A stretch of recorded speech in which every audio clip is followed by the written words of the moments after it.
자, 매년 마지막 주 또는 신년 첫 주가 되면 후회와 더불어 새로운 결심들 또 소망을 담은 그런 기대를 가지는 것이 우리들의 모습이 아닌가 싶습니다. 그런데 한 해를 돌아보면 참 아쉬운 것도 많고, 특별히 우리는 예수를 믿는 신앙인들인데 매년 새해가 되면 새로운 결심들을 해왔잖아요. 해왔는데 돌아보면 그렇게 하나님 앞에 신실하게 살지 못한 것, 믿음을 따라 하나님을 잘 섬기지 못한 이런 아쉬움들, 이런 것들이 많이 남는 것이 사실입니다. 올 한 해 첫째 주부터 시작을 해서 1년 내내 하나님을 더 사랑해야 되겠다, 정말로 하나님의 말씀에 더 잘 순종해야 되겠다, 그렇죠?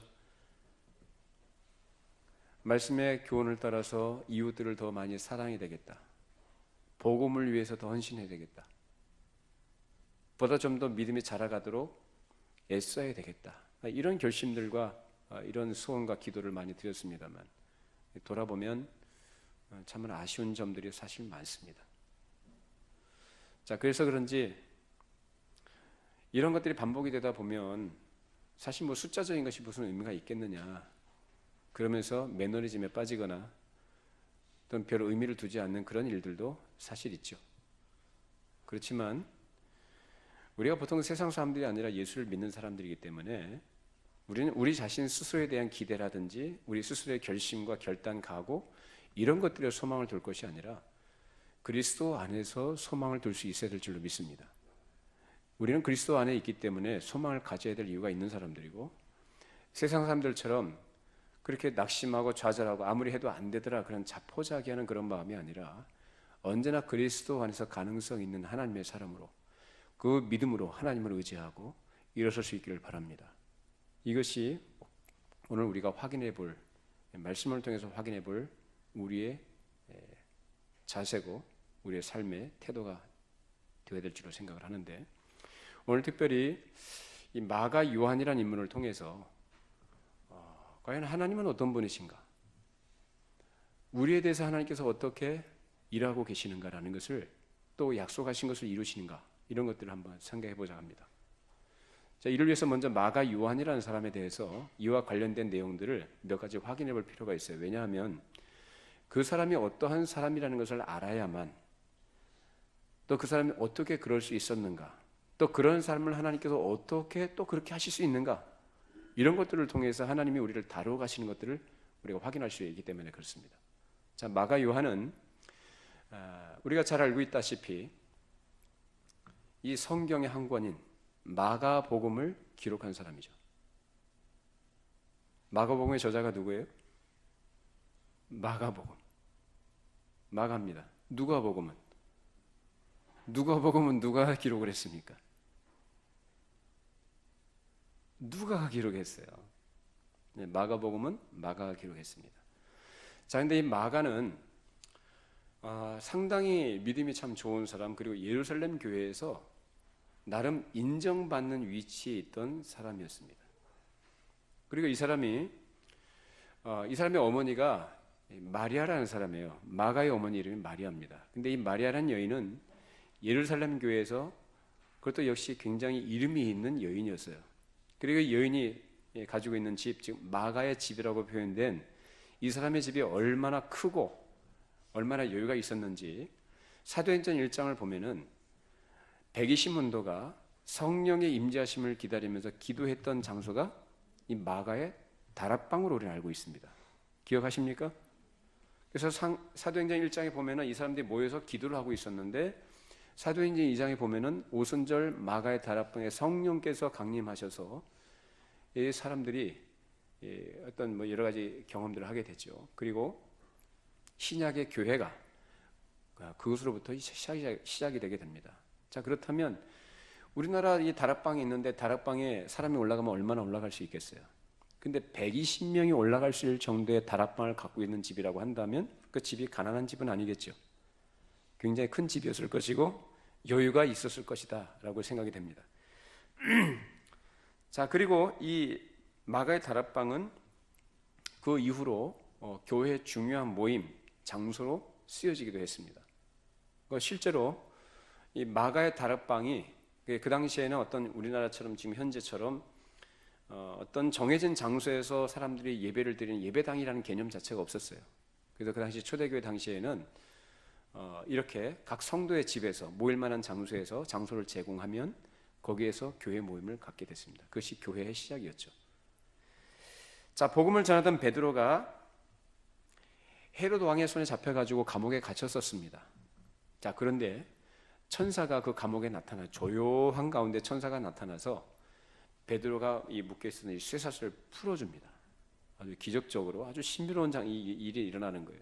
그리고 이 문도 잠겨있던 문이 열리게 하고 파수하던 사람들이 이 베드로가 나가는 것을 알지 못하도록, 그런 것에서 베드로가 그 엄중한 삼엄한 감시 속에 갇혀있던 베드로가 풀려나게 돼요.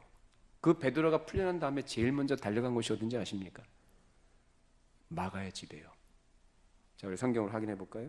자, 사도행전 2장 5절, 11절, 12절 같이 함께 읽어봅니다. 주보 안쪽에 있습니다. 주보 안쪽에 같이 한번 보십니다. 이에 베드로는 옥에 갇혔고 교회는 그를 위하여 간절히 하나님께 기도하더라. 이에 베드로가 정신이 들어 이르되 내가 이제야 참으로 주께서 그의 천사를 보내어 나를 헤롯의 손과 유대 백성의 모든 기대에서 벗어나게 하신 줄 알겠노라 하여 깨닫고 마가라 하는 요한의 어머니 마리아의 집에 가니 여러 사람이 거기에 모여 기도하고 있더라. 저기 베드로가 갇혀 있을 때 성도들이 어디에 모여 기도하고 있었나요? 예, 마가의 집에, 즉 마가의 집이라고 표현할 수도 있고 마가의 어머니의 집이라고 표현할 수 있습니다. 어쨌든 그 집에 모여서 기도하고 있었을 때 하나님께서 천사를 보내셔서 어떻게 하셨어요? 베드로를 감옥에서 건져내신 거예요. 풀려나게 하신 거예요. 그러니까 베드로가 그 집에 가서 녹화하니까 로데라는 여자아이가 달려나가지고 베드로의 목소리인 줄 알고 깜짝 놀라 집에 들어가지고 베드로가 왔다 하니까 그 사람들이 뭐라고 합니까? 너 헛것 봤다. 네가 베드로의 천사를 봤겠지. 그가 지금 감옥에 갇혔는데 어떻게 베드로가 오느냐?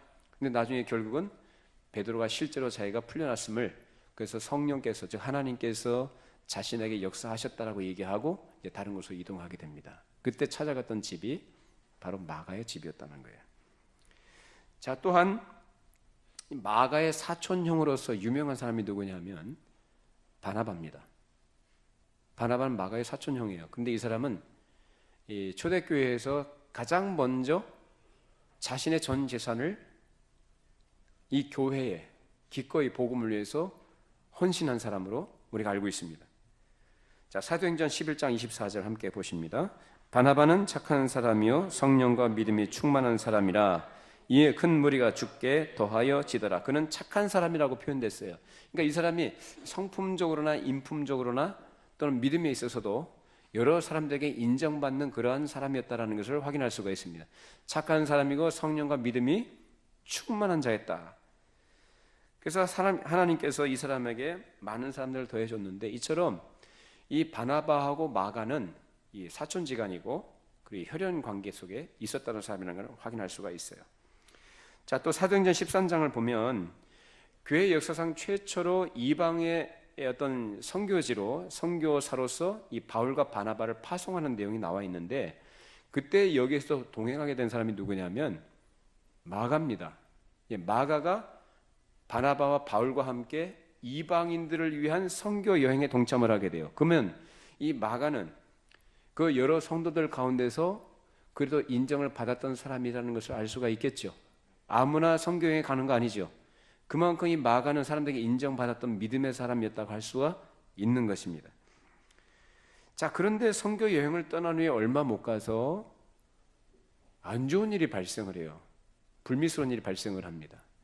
자, 사도행전 13장 13절 말씀 같이 함께 읽어보시죠. 바울과 및 동행하는 사람들이 바보에서 배 타고 밤빌려 있는 버가에 이르니 요한은 그들에게서 떠나 예루살렘으로 돌아가고, 이 보면 여기서 요한은 누구냐면 마가입니다. 마가 요한이 같이 선교 여행을 아주 어떤 큰 결심을 가지고 같이 떠났겠죠. 떠났는데 어떤 이유인지 모르지만 이 사람이 중도에 포기하고 예루살렘으로 돌아가 버립니다. 그러니까 바울과 바나바를 내버려 두고 그냥 자기 혼자 갈 길 가겠다는 거예요. 그 이유에 대해서는 우리가 정확히 모르겠습니다만은 아무래도 이것은 믿음의 행위는 아니었다라는 것은 분명할 거예요. 그렇죠? 믿음으로 돌아갔겠습니까? 믿음으로 할 것 같으면은 출발했을 때 끝까지 믿음으로 해야죠. 근데 그 믿음으로 시작해놓고 지금 육체로 마친 사람의 모양을 보이고 있다 그 말이에요 지금. 그 이유 여러 가지 우리가 유추해 볼 수 있겠습니다만은 뭐 선교 여행을 떠나 보니까 별로 뭐 재미가 없었든지, 자기가 기대했던 거가 좀 더 달랐든지, 아니면 이방인들이 간다는 것 자체가 꺼려졌든지, 아니면은 어떤 위험을 예상을 하고 그 위험한 것들을 감지하고 나서 그걸 좀 모면하기 위해서 그냥 돌아가 버렸든지, 아니면 자기 사촌이 바나바인데 사도 바울이 주도권을 갖고 있는 것 때문에 이런 것 때문에 좀 마음이 불편해서 더 이상 함께 할 수 없겠다 생각해서 돌아간지 모르겠어요. 그렇지만 어쨌든 이 사람은 중도 포기한 사람으로, 그래서 사도 바울이 이 마가에 대해서 아주 안 좋은 낙인을 찍습니다. 사도 바울이 사도 아닙니까? 근데 사도가 웬만하면 봐줄 텐데 오죽했으면 이 사람을 갖다 부정적인 사람으로 아주 안 좋은 사람을 낙인을 찍혔냐면 한마디로 찍혔다 그 말이에요. 그래서 신실하지 못한 한심한 사람으로, 비겁한 사람으로 낙인을 찍게 되는데, 근데 사실 이 마가의 이런 행동, 즉 중간에 포기하고 중간에 모든 것을 그냥 내팽개치고 도망가 버리는 이런 것은 그 전에도 있었어요. 언제 있었습니까? 겟세마네 동산에서 예수님께서 로마 병사들에게 잡혀가실 때에 이 사람이 그 배 혼이불을 두르고 예수님을 따라가다가 로마 군사가 그를 붙잡으려고 하니까 배 혼이불을 버려두고 알몸으로 도망친 사람이 누구냐? 바로 이 마가예요. 그러니까 겁나가지고 도망간 거죠. 자, 확인해 보시죠. 마가복음 14장 50절, 52절 같이 함께 읽어봅니다. 제자들이 다 예수를 버리고 도망하니라. 한 청년이 벗은 몸에 배 헛이불을 두르고 예수를 따라가다가 무리에게 잡힘에 배 헛이불을 버리고 벗은 몸으로 도망하니라. 자, 이 사람 상습범이죠. 중도에 포기하기를 밥 먹듯이 하는 사람. 그래서 이 사람이 여기서도 지금 그 일을 한 거예요. 선교 여행을 간다고 해놓고 가다 중간에 다른 사람 내버려 두고 자기 혼자 그냥 돌아가 버린 것입니다. 어쨌든 간에 이 1차 선교 여행은 이 마가가 돌아가 버렸음에도 불구하고 바울과 바나바에 의해서 무사히 마쳐지게 됩니다. 자, 이처럼 마가가 중도에 관두고 포기한 일을 상습적으로 했는데, 자, 그 다음에 이제 약 2년 후에 바울과 바나바가 다시 2차 선교 여행을 떠나게 되는데, 그때 바나바가 이 마가를 다시 데리고 가자고 바울에게 제안을 해요. 자, 근데 어떻게 되느냐? 사도행전 15장 36절 41절 말씀. 며칠 후에 바울이 바나바더러 말하되 우리가 주의 말씀을 전한 각 성으로 다시 가서 형제들이 어떠한가 방문하자 하고, 바나바는 마가라 하는 요한도 데리고 가자 하나 바울은 바빌리아에서 자기들을 떠나 함께 일하러 가지 아니한 자를 데리고 가는 것이 옳지 않다 하여 서로 심히 다투어 피차 갈라서니, 바나바는 마가를 데리고 배 타고 구브로로 가고 바울은 실라를 택한 후에 형제들에게 주의 은혜의 부탁함을 받고 떠나 수랴와 길리기아로 다니며 교회들을 견고하게 하니라. 자, 바나바가 자기 사촌이니까 좀 데리고 가자 이렇게 제안을 했는데 바울이 어떻게 했어요? 그냥 반대한 게 아니라 아주 극렬하게 반대한 겁니다. 아니 도대체 어떻게 선교 여행, 이 거룩한 복음을 전한 선교 여행을 같이 간다고 해놓고 중간에 돌아간 사람, 그렇게 신실하지 못하는, 믿지 못할 만한 사람, 그 사람을 어떻게 또 다시 데려가느냐라는 거예요. 그 전에 했던 버릇 또 하지 못한다는, 안 한다는 보장이 있느냐라는 거예요. 그러니까 사도 바울은 여기에 굉장히 불쾌했던 것 같아요. 인간적으로 불쾌할 뿐만 아니라 또한 그의 신실하지 못한 모습, 그 전에 그가 마가가 예수님을 버리고 도망갔던 것도 사도 바울은 알고 있었을 거예요. 그의 전력을 다 알고 있기 때문에 더 이상 이 사람은 신뢰한다 못한다. 그래서 오늘 말씀 보면은요 39절에 보니까 서로 심히 다투어 피차 갈라섰다. 이 다툼과 갈등과 이 논란의 중심선상에 누가 있냐면은 마가가 있어요. 근데 바나바는 착한 사람이라 이렇게 표현한 거 보면 이 사람은 상당히 사람이 유하고, 그래도 사람이 뭐 약함도 있고 그럴 수 있지, 좀 이번엔 좀 봐주면 안 되겠습니까? 라고 얘기를 했겠죠. 설득하려고. 근데 이 바울은 절대 결사 반대예요. 그만큼 이 마가에 대한 실망감 내지는 이 불쾌감, 그리고 그를 믿지 못하는 불신이 너무 강하게 깔려있던 것입니다. 자, 이래서 바울이 보기에는 마가가 하나님과 그의 나라를 위해서 일하기에는 적합하지 못한, 즉 조건이나 자격이 전혀 안 돼 있는 사람이다라고 아예 결론을 내리고 있었던 거예요. 그러니까 이 사람은 더 이상 우리와 함께 못한다 이렇게 얘기했던 것입니다. 자, 그러면 오늘 우리에게 보시죠. 저나 여러분들이나 어느 누구나 하나님 앞에 자격을 갖춘 사람이 있나요? 자격이 있어서 목사가 됩니까? 자격을 따질 것 같은 저 이 자리에 못 씁니다. 우리 모두 다 어떤 자격이나 무엇을 갖추었기 때문에 믿음의 길을 걷는다든지 예수를 믿어서 구원받거나 신앙의 여정을 가는 게 아니에요. 우리가 교회를 섬기거나 하나님 나라와 복음을 위해서 수고하는 것이 내가 자격이 있어서 무엇이 되어 있기 때문에 할 수 있는 게 아닙니다. 모든 것이 하나님의 은혜입니다. 우리는 하나님의 은혜를 너무나 많이 얘기하니까 이 은혜라는 것에 대해서 그 귀중함과 가치를 우리가 잊어버릴 때가 너무나 많은 것 같아요. 전 진실하게 고백합니다. 하나님의 은혜입니다. 믿으십니까? 누가 잘나서 무엇을 잘해서 하나님 나라 백성 된 것도 그 나라를 위해서 어떤 수고나 일을 감당하는 게 아니에요. 다 은혜예요. 왜냐하면 우린 마가와 같은 사람들이기 때문에. 그야말로 사도 바울이 얘기할 때 그가 판단했듯이 자격 미달이고 조건이 안 되는 사람들이에요. 신실하지 못하며 도망가기 좋아하고 겁쟁이고 자기 계산에 빠른 사람들. 그게 바로 우리예요.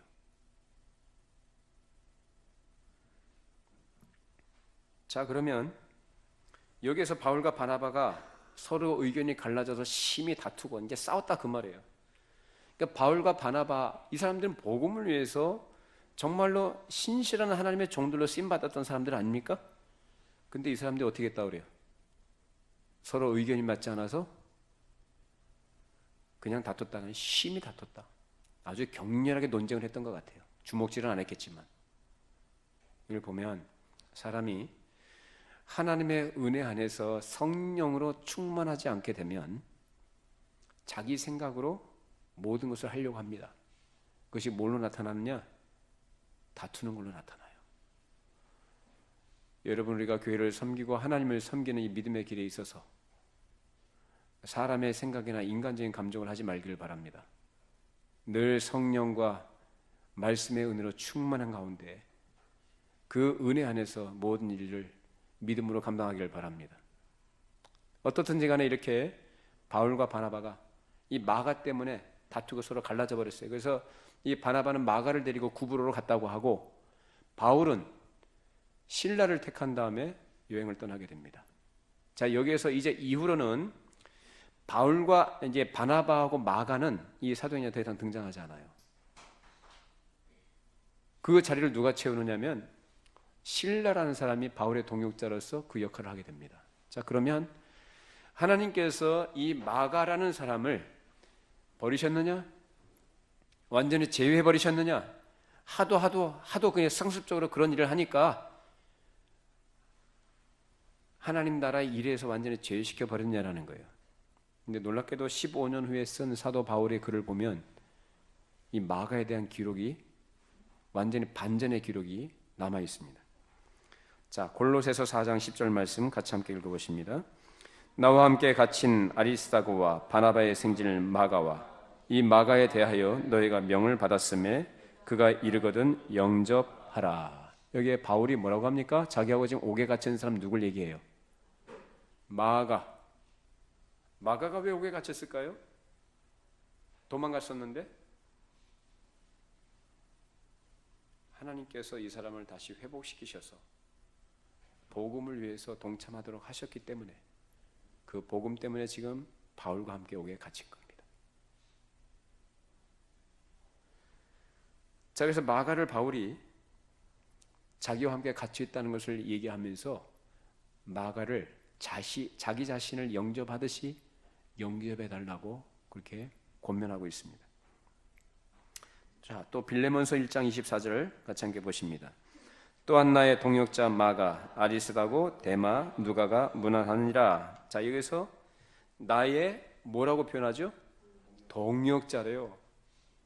그 전에 그렇게 신실하지 못한 사람은 믿지 못할 사람이라 그렇게 폄하하고 그렇게 낙인을 찍었던 이 사도 바울이 이 마가에 대해서 나의 동역자다 이렇게 얘기하고 있습니다. 자, 또 한 군데 디모데후서 4장 11절 누가만 나와 함께 있느니라 내가 올 때 마가를 데리고 오라 그의 나의 일에 유익하니라 라고 얘기합니다. 사도 바울은 지금 자신의 복음 사역에 이 마가가 해로운 자다? 아이고 그게 아니에요.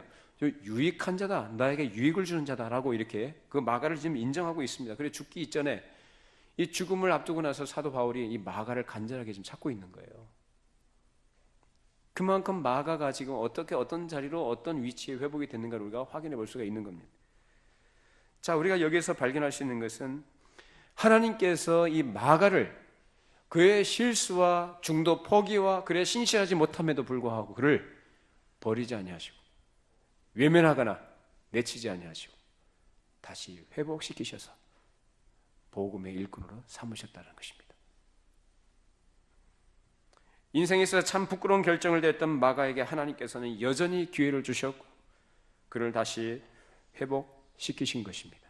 그리고 사도 바울은 자기의 경험상 이 마가를 도저히 더 이상 용납하고 싶진 않았지만 하나님께서 그 마가를 다시 회복시키신 것을 보고 그를 그대로 인정하고 그를 그대로 받습니다. 그리고 자신의 동역자로. 아마 사도 바울은 이 마가를 보면서 자신의 옛날 모습을 생각을 했겠죠.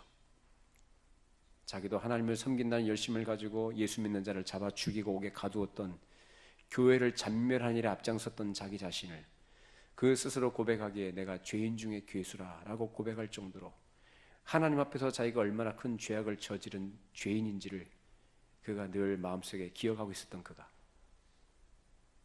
마가를 생각할 때 자기 자신을 생각해 보지 않았겠어요? 일순간 그가 행한 것 때문에 마음에 상처도 받고 실망감을 갖고 있었지만 그가 하나님께서 그를 받으심과 인정하신다는 것을 생각할 때 마가를 받지 않을 수 없었을 것입니다. 기꺼이 받았겠죠. 근데 이 마가가 더욱 놀라운 것은 비겁하고 겁이 많아서 도망을 가기를 좋아했던 이 마가가 하나님의 은혜로 회복이 된 이후에 우리가 아까 얘기했듯이 성경의 한 권인 사복음서 중에 하나 마가복음을 기록한 저자가 됩니다. 놀라운 은혜요 영광인 줄로 믿습니다. 어떻게 이런 사람이 성경을 씁니까? 어떻게 이 사람이 하나님의 말씀을 기록합니까? 이런 사람이 도저히 답이 안 나오는 거예요.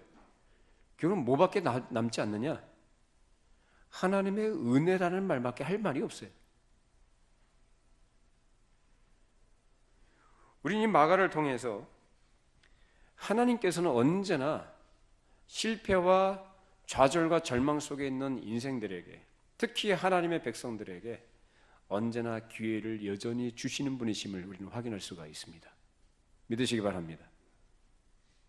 사실 그렇지 않습니까? 아까 서두에도 말씀드린 것처럼 우리가 한 해를 마무리할 때 또 한 해를 시작할 때 아쉬움과 새로운 결심을 얼마나 많이 했습니까? 수없이 많이 해서 지금까지 인생을 오래 사셨으면 사셨던 것만큼 그만큼 더 많은 결심과 각오를 하셨었어요.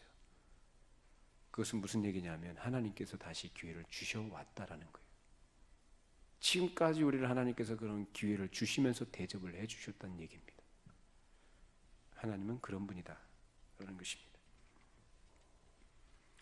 우리가 어떤 실수를 하고 어떤 비겁한 행동을 했어도 심지어 아주 심각한 죄를 지어서 하나님과 사람에게 버림받은 모습을 갖고 있다 할지라도 우리가 기억해야 될 것은 하나님께서는 그가 그리스도 안에서 택하신 백성들을 값주고 사신 하나님의 사람을 결코 내치거나 외면하시지 않으신다는 사실입니다. 믿으시기 바랍니다. 이것이 바로 우리가 가져야 될 소망의 유일한 근거입니다. 다른 근거가 없습니다.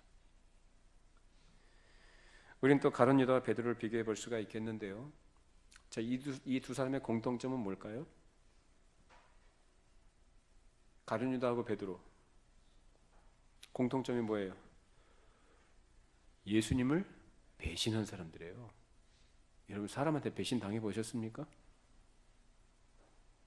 사람한테 배신 당하면요, 그 충격과 상처가 얼마나 큰지 여러분 당해보지 않은 사람은 몰라요. 근데 가룟 유다와 베드로는 다른 사람도 아니고 예수님의 제자들이에요. 가장 예수님 가까이에서 복음과 말씀과 그 주옥 같은 말씀들을 들었던 사람들이고, 예수님께서 특별히 다 아는 사람들 가운데서 12 제자로 부른 사람들이에요. 근데 가룟 유다가 갖고 있던 기대가 뭐였죠? 예수님에 대한 기대. 그것은 정치적 메시아를 기대했어요, 이 사람은.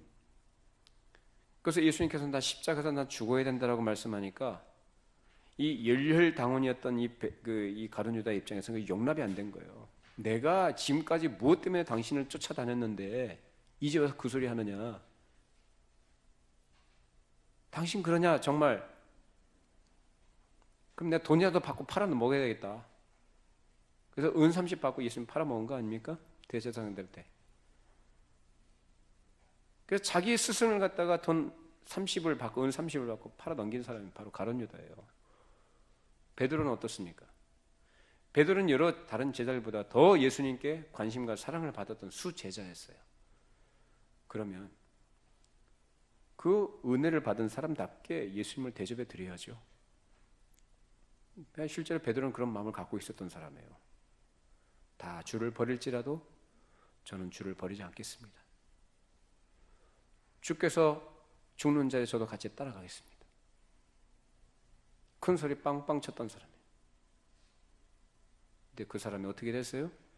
예수님께서 미리 말씀하신 대로 다 굴기 전에 네가 3번 나를 부인할 것이다, 이 말씀처럼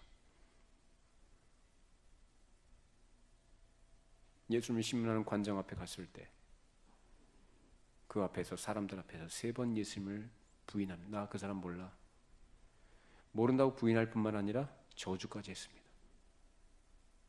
이게 사람이 할 짓입니까? 자, 그러면 여러분 생각에 이 가룟 유다하고 이 베드로하고 이 배신을 했는데 그 배신의 차이가 있는 겁니까? 어떤 겁니까? 다른 배신이에요? 똑같죠. 베드로나 가룟 유다나 예수님을 배신한 건 똑같은 거예요. 차이가 있는 게 아니에요. 자, 그런데 이 두 사람에겐 차이가 있었어요. 어떤 차이였습니까? 가룟 유다는 하나님의 자비로우심과 다시 기회를 주셔서 회복시키신다라는 이것에 전혀 생각도 없는 사람이었고, 당장 육신의 생각과 육신의 계산과 육신의 안목을 가지고 상황 판단하고 자기가 저지른 잘못에 대해서 양심의 일말의 가책을 가지고 자기 자신을 수치스럽게 느꼈고 부끄러움 느꼈지만은 예수님께서 자기 자신을 위해서 죽어주신다는 사실을 믿지 못했어요. 예수께서 십자가에서 죽으시는 것이 자기 같은 죄인들을 위해서 죽으시는 대속 제물이 되는 사실을 믿지 못했고, 오히려 하나님의 은혜와 주시는 기회들을 아예 기대도 하지 않고 무시해버렸습니다. 그래서 어떻게 됐어요? 자기 스스로 자기 생각에 잡혀서 극단적인 선택을 해서 목매달아 죽었어요. 나중에 창자가 터져서 죽었습니다. 이게 바로 가룟 유다예요. 반면에 베드로 똑같이 가룟 유다 배신을 했지만 그 배신하고 나서 자기 스스로에 대한 실망감, 사람이 왜 정의로운 사람들 있잖아요. 이 정의감이 불타는 사람들 보면 그러한 자기의 모습에 어울리지 않는 행동을 하면 굉장히 괴로워합니다. 자기 스스로에 대해서 실망감에, 좌절감에, 절망감에 빠져요. 나 이것밖에 안 되나? 아마 베드로가 아마 그런 마음이 아니었을까 하는 생각이 들어요. 그래서 뭐 한다고 그래요? 나는 예수님의 제자로서 합당치 않은 사람이다. 이제 내가 믿고 따랐던 예수님이 돌아가셨으니까 나 이제 내 생업을 다시 찾아야 되겠다. 고기 잡으러 간다고 다시 고기 잡으러 갔어요. 고기 잡으면서 그 마음이 편했겠어요? 아마 자기 자신이 저지른 그런 잘못된 이 행동에 대한 어떤 후회하는 마음, 그리고 마음속에 밀려오는 그 탄식들, 자기 스스로에 실망한 것들, 그리고 예수님에 대해 그토록 사랑했다고 고백했던 그 예수님에 대해서 가지고 있는 죄책감들, 이런 것들이 막 번복이 돼서 막 괴로워하고 있었을 거예요. 그런 가운데서도 그는 예수님의 말씀들과 그가 그동안 가르쳤던 자기 자신이 하나님의 아들 되심과 다시 부활할 것에 대한 어떤 이런 마음들, 이런 생각들이 아마 그 머릿속에 있었을 거예요. 그래서 예수님에 대해서 어떤 그 자비로우심과 예수님의 사랑과 하나님의 어떤 은혜들, 이런 것들을 그런 절망과 좌절감 속에 있었지만은 그런 가운데서 그는 그것을 기대하면서 어떤 마음을 하나님께서 아무튼 자기에게도 은혜를 주실 거나 아마 기다리고 있었을지 모르겠어요. 그러니까 가룟 유다처럼 자기 멋대로 안 한다 그 말이에요. 자, 그렇게 괴로워하고 있을 때, 그러면서 인내하고 있을 때, 그때 누가 나타나셨죠? 예수님이 나타나셨어요. 예수님이 나타나셔서 그에게 다시 한번 사랑을 확인하시고 위로의 말씀을 주십니다. 자, 우리 요한복음 21장 17절 말씀입니다.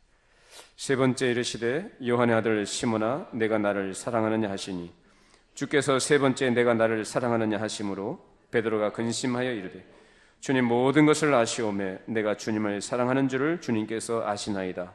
예수께서 이시되 내 양을 먹이라. 예수께서는 베드로가 실패한 것, 그가 저지른 잘못들, 그것에서 그가 괴로워하고 슬퍼하고 탄식 가운데 있는 것을 알고 계셨습니다.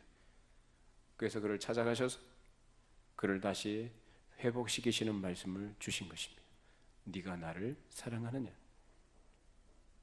이 말씀을 듣고 베드로는 다시 회복이 됩니다.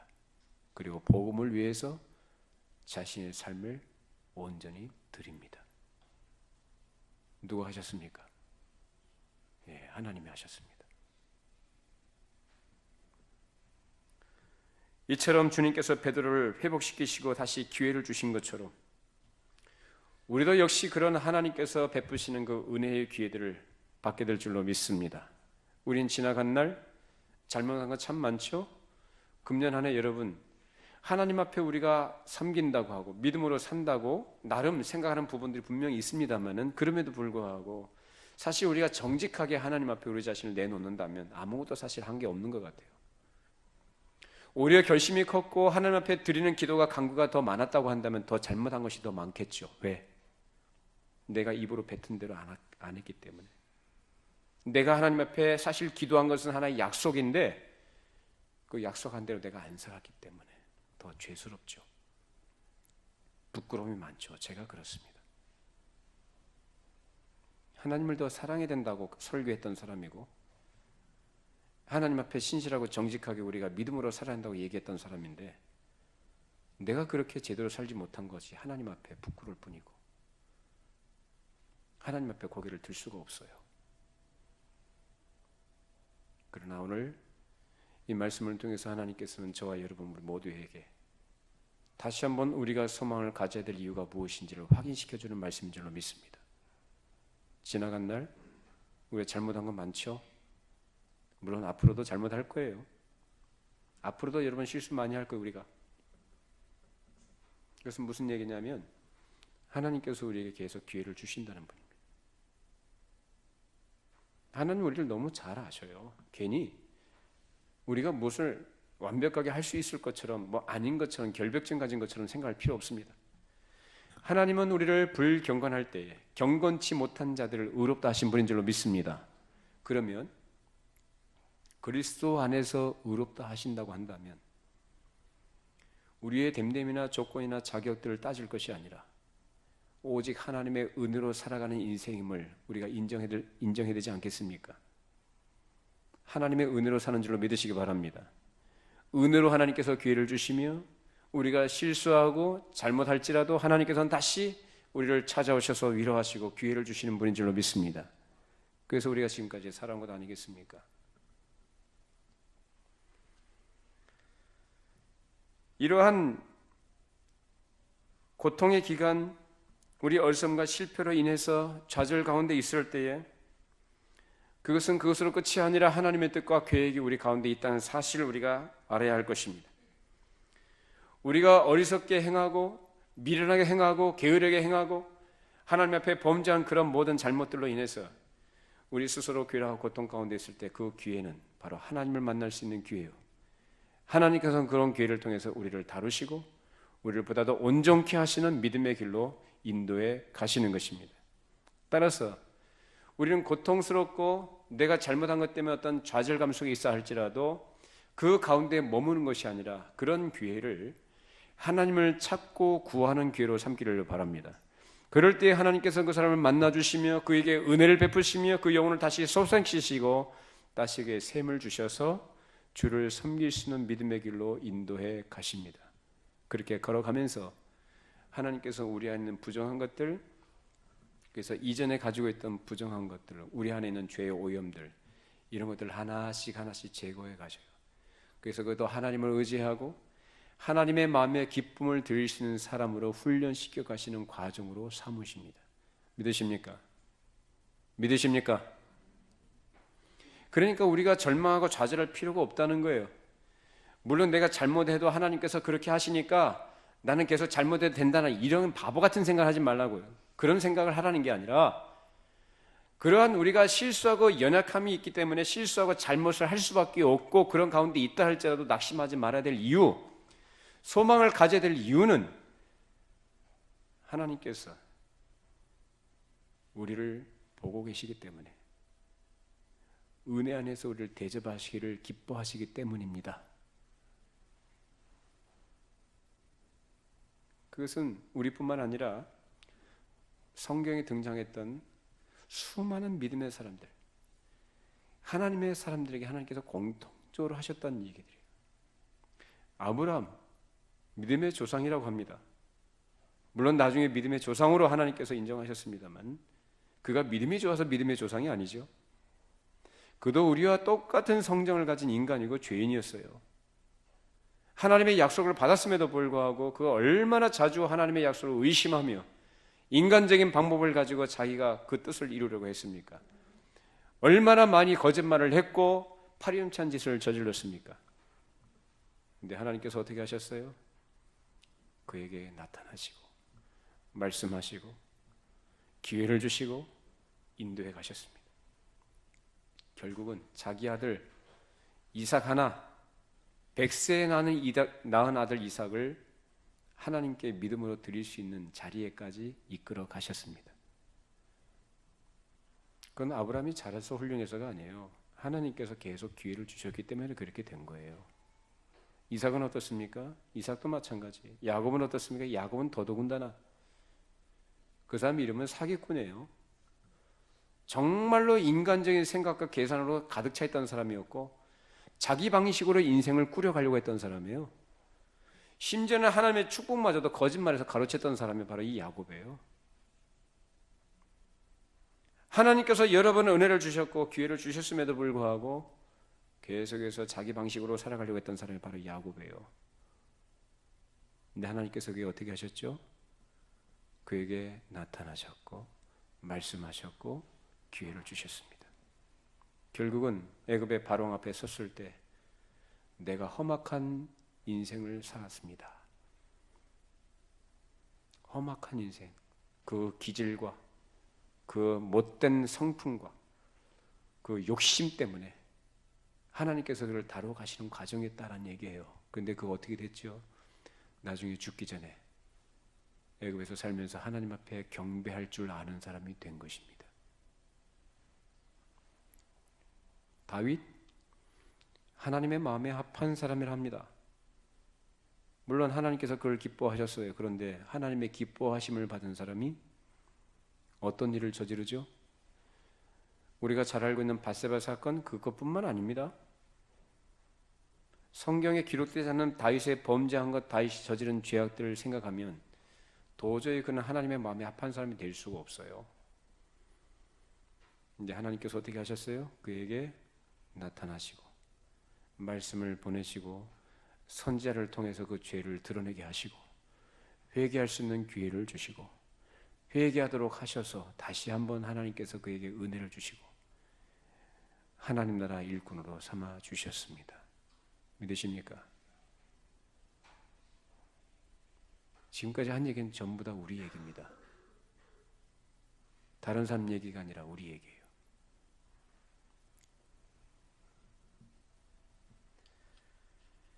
오늘 마가 요한뿐만 아니라 이러한 신앙의 사람들, 하나님의 사람이라고 칭하는 이런 사람들은 모두 다 동일한 하나님의 약속과 언약 안에 있던 사람들이었어요. 그렇기 때문에 하나님께서는 그들의 연약과 실패와 죄악에도 불구하고 그들에게 계속해서 기회를 주셨으며 하나님께로 나아갈 수 있는 길을 열어주셨습니다. 결국은 하나님께서 이들의 잘못과 죄악에도 불구하고 범죄함에도 불구하고 이들의 인생을 간섭하시고 다루심으로써 결국 그들이 가야만 해야 될 길, 꼭 반드시 가야만 할 생명의 길로 그들이 걸어가도록 하나님께서 만드시고 마셨다라는 거예요. 잘못된 길을 걸어가면 하나님은 어떻게 하시죠? 하나님께서 어떻게 하시죠? 잘못된 길을 계속해서 걸어가도록 하나님께서 방치해 두시는 분인가요? 아니에요. 그가 하나님의 백성이라면 잘못된 길로 걸어가도록 절대로 내버려 두지 않으세요. 고집을 부리고 가면 그 고집을 꺾어야 마시는 분이 하나님이신데, 돌덩이를 집어 던지든지 바위덩어리를 갖다 던지셔서 그 길을 막아버리시고 결국은 돌아가게끔 만드시든가, 아니면 가시덤불을 허락하시든가 불덩이를 내리셔서 그 길을 막아버리십니다. 고통스럽죠? 근데 하나님은 그렇게까지 하시면서 우리를 그가 우리에게 의도하셨던 복된 길로, 생명의 길로, 영광된 길로 가도록 하신다 그 말이에요. 이게 뭐냐? 하나님의 사랑이에요. 하나님께서 저와 여러분들을 사랑하시기 때문에 지금까지 우리 인생을 그렇게 간섭하셨다는 거예요.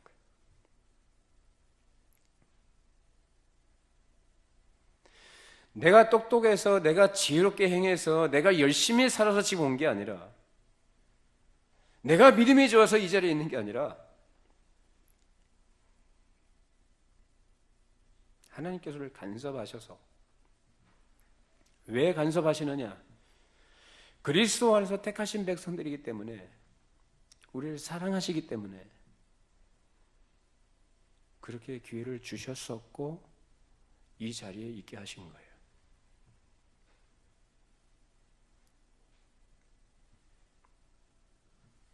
우리가 이 사실을 정말로 마음에 확신하고 믿는다면 말씀을 통해서 하나님께서 우리에게 주신 약속의 말씀 또한 확인해 볼 필요가 있겠습니다. 로마서 8장 36절 39절 말씀입니다. 기록된 바 우리가 종일 주를 위하여 죽임을 당하게 되며 도살당할 양같이 여김을 받았나이다 함과 같으니라. 그러나 이 모든 일에 우리를 사랑하신 이로 말미암아 우리가 넉넉히 이기느니라. 내가 확신하노니 사망이나 생명이나 천사들이나 권세자들이나 현재일이나 장래일이나 능력이나 높음이나 깊음이나 다른 어떤 피조물이라도 우리를 우리 주 그리스도 예수 안에 있는 하나님의 사랑에서 끊을 수 없으리라. 여러분, 혼절할 것 같은 그런 어려움을 당할 때, 정말로 누구도 의지할 수 없는 그런 사방이 막힌 것 같은 그런 상황이 있을 때, 정말로 내 자신이 정말로 하나님을 믿는 사람인가라는 의심이 들 때, 어떤 환경적인 것을, 물질인 것으로, 어떤 질병인 것으로 내가 너무나 힘들 때, 낙심할 만한 상황 속에 있을 때 이 말씀을 꼭 기억하시기 바랍니다. 이 말씀이 약속의 말씀이에요. 그 어떤 것도 우리를 하나님의 사랑에서 끊을 수 없습니다. 믿으십니까? 하나님은 우리를 그렇게 사랑으로 대접해 주시고 우리를 기꺼이 참아 주시며, 우리가 아무리 결심한 대로 못 살고 또 하나님 앞에 후회할 것이 많은 것을 쌓아간다 할지라도 그런 우리를 하나님이 다 아셔요. 그러니까 낙심하지 마시라고요. 좌절하지 마시고 절망하지 마세요. 힘내시기 바랍니다. 지날 허물은 그대로 덮어두세요. 그리고 하나님 앞에 회개할 건 회개하시겠습니다만 자꾸 그것 때문에 앞으로 나아가야 될 것에 발목을 잡는 그런 역할을 하도록 내버려 두지 마시라 그 말이에요. 지나간 거 어떻게 하겠어요? 지나간 건 지나간 거예요. 하나님께서 우리를 잘 아셔요. 하나님께서 우리에게 다시 기회를 주신 줄로 믿습니다. 오늘 말씀에서 우리에게 주신 소망의 말씀인 거예요.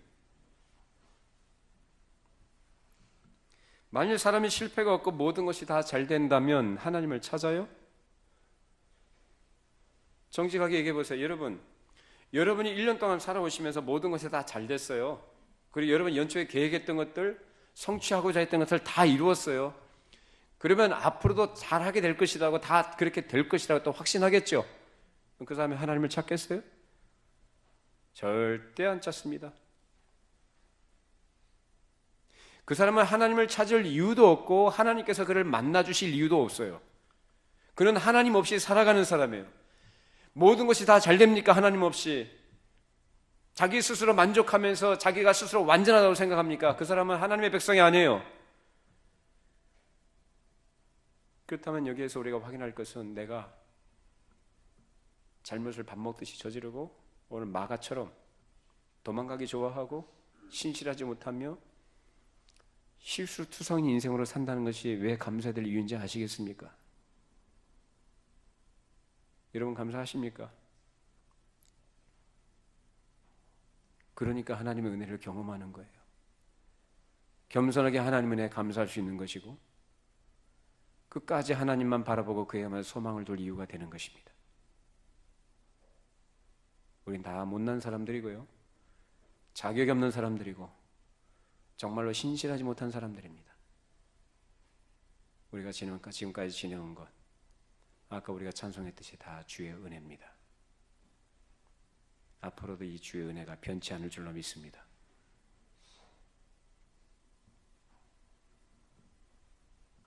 자, 예수님께서는 완전한 자, 건강한 자를 위해서 오신 분이 아니라 병든 자를 위해서, 소외되고 약한 자들 위해서, 절망 가운데 있는 자들 위해서 오셨다고 했습니다. 믿으십니까? 자, 확인해 보시죠. 요한복음 8장 10절 11절. 예수께서 일어나사 여자 외에 아무 없는 것을 보시고 이르시되 여자여 너를 고발하던 그들이 어디 있느냐? 너를 정죄한 자가 없느냐? 대답하되 주여 없나이다. 예수께서 이르시되 나도 너를 정죄하지 아니하노니 가서 다시는 죄를 범하지 말라 하시니라. 자, 우리가 잘 알고 있는 가늠한 여인 사건입니다. 사람들이 이 가늠한 여인을 돌로 쳐 죽이려고 데리고 왔어요. 어떻게 할 거예요? 모세율법은 돌로 쳐 죽이라고 했는데 당신은 어떻게 하겠습니까? 너희 중에 죄 없는 자가 먼저 돌로 쳐라.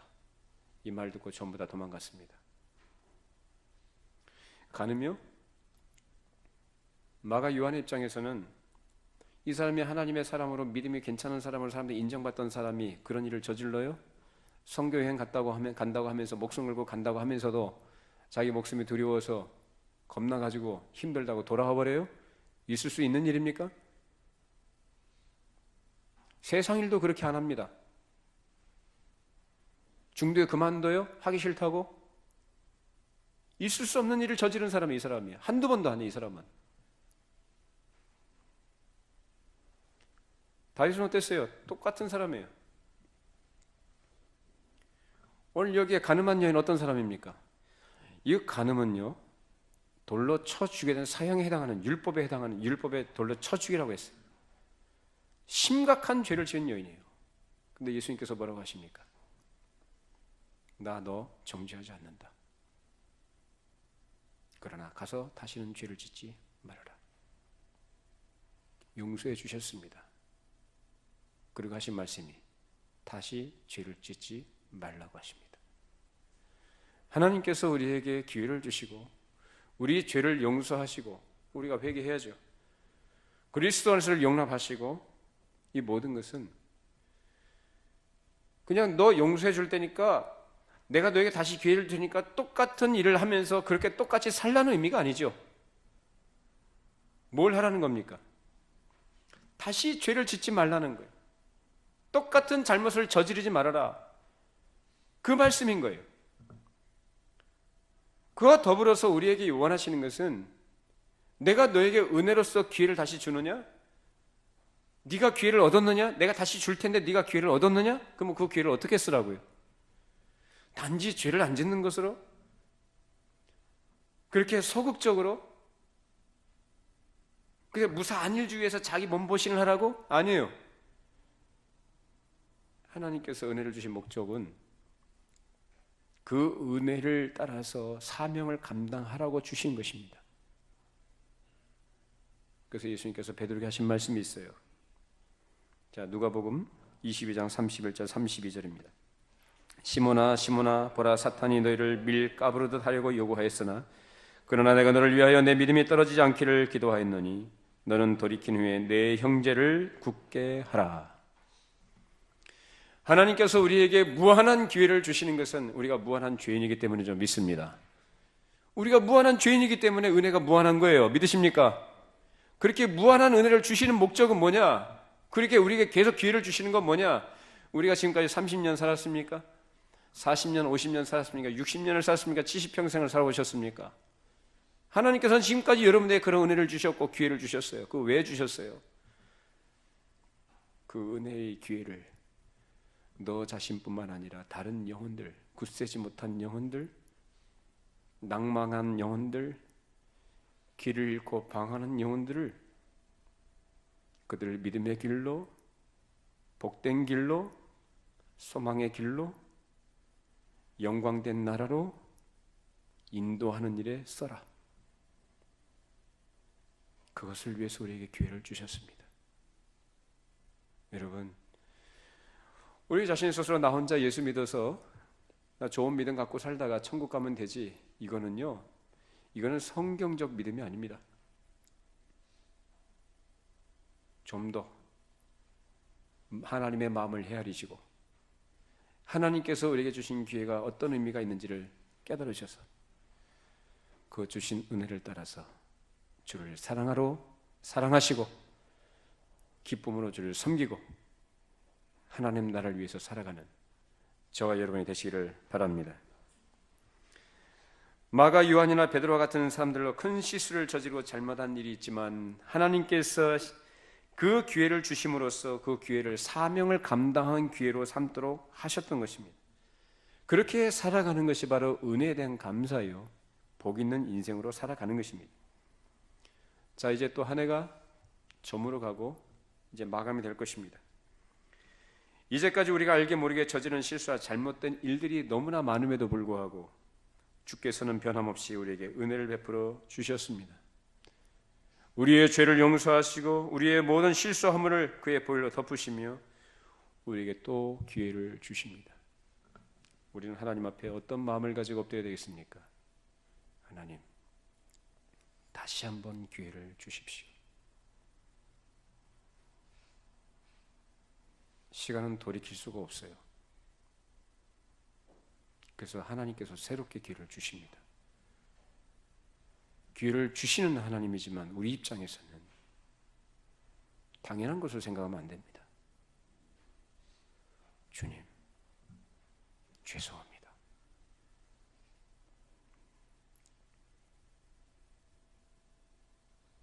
다시 한번 기회를 주십시오.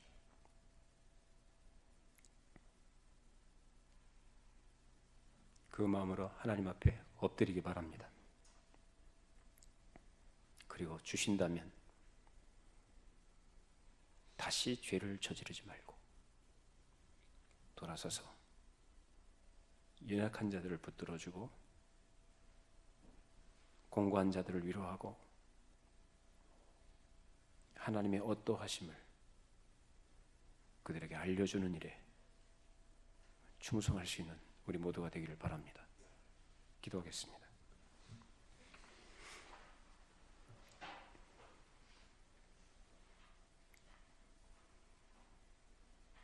걸어가시고 자비로우신 하나님 아버지, 우리에게 하나님께서 기회를 주셨고 앞으로도 기회를 주실 줄로 믿습니다.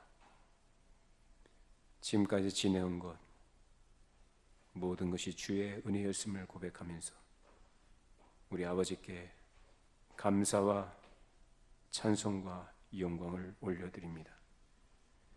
오늘 말씀을 저희들에게 주셨으니 이 말씀을 오늘도 우리가 겸손하게 믿음으로 받고 하나님께 엎드려 기회를 구하는 저희가 되게 하시고 주께서 주신 기회를 소중히 여기며 세월을 아끼며 우리에게 주어진 또 맡겨주신 사명의 길을 충성되이 감당하며 살아가도록 성령으로 늘 주의 은혜로 충만케 하여 주시옵소서.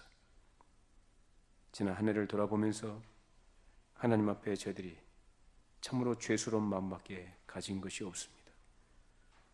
이러한 죄를 주여 긍휼히 여겨 주셔서 아버지 다시 한번 기회를 주시고 보다 더 나은 모습으로 보다 성숙한 믿음으로 하나님의 마음을 헤아리며 주님의 뜻을 따라 순종하며 충성 다하는 복 있는 성도들로 살아가게 하여 주시옵소서. 예수님의 이름으로 기도합니다. 아멘.